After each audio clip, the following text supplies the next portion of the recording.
બટા હું તને કેમ સમજાવું? તમે મારા મમ્મી હતાય નહીં, ચવોય નહીં.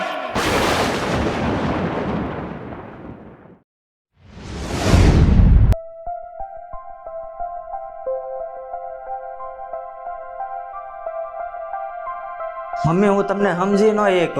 બટા મને તારી ઉપર વિશ્વાસ હતો કે તું મને છોડીને ગયો છો, પણ એક દિવસ જરૂર પાછો આવીશ. મમ્મી મને માફ કરી દેજો.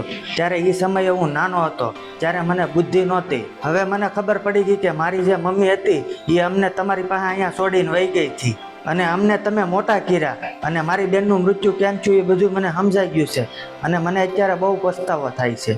બટા તું ચિંતા નહીં કરતો, હજી હું તારું એટલું જ ધ્યાન રાખે જેટલું પહેલા ધ્યાન રાખતી હતી. ખરેખર મારી હાંસી માં તો તમે જ કહેવાઓ. મારી હગી માયા તો અમને તરસોડ્યા હતા. ભગવાન તમારા સ્વરૂપમાં મને મળી ગયા. મિત્રો, તમને આ અમારા વિડીયાનો પાર્ટ 1, 2 અને 3 ગમ્યો હોય તો અમારા વિડીયાને લાઈક કરો, કોમેન્ટ કરો અને વધુ લોકો સુધી શેર કરો.